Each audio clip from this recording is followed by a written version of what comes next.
pyramid, the Kefren pyramid, and it's an illusion, you know, because you might think that it's bigger than the Great Pyramid, but no, it's only because it's on higher ground.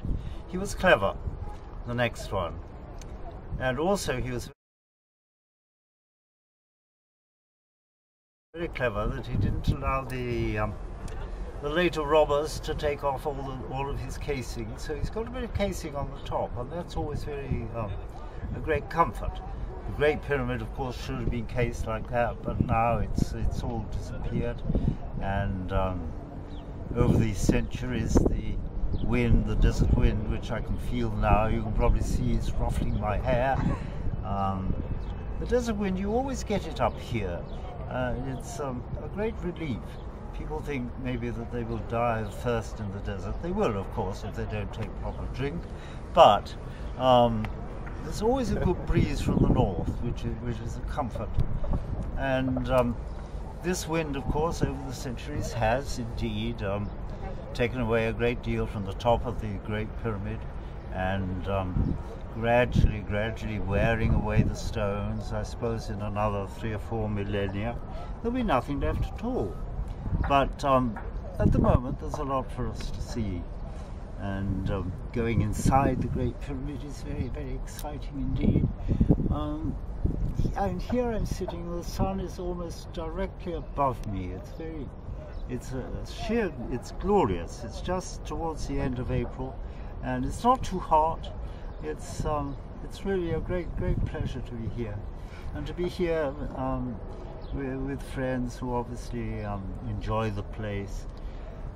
I came here first, I suppose 60 years ago, when I was a young man in the army. I suppose it was an army of occupation, really, like you Americans have in Iraq at the moment. But we occupied in a very quiet and humble way, just on the edge of the Suez Canal. And in those days I had a motorbike, and I would rush up and down the Suez Canal. The main thing, as far as I was concerned, of course, I wasn't a professional soldier, so always the main thing was to disappear.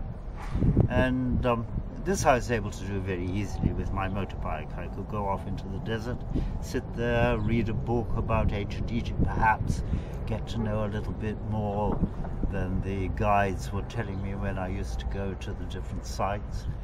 And that's how I spent.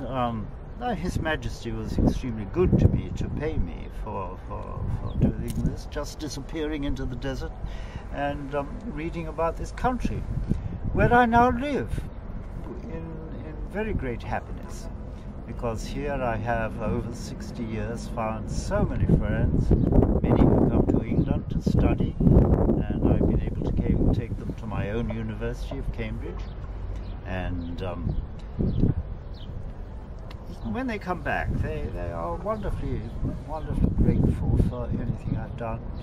And luckily they only see the good things of England, because when they go to the British Museum or the British Library and the great universities like Oxford and Cambridge, they see just the good things of England now. So much of England is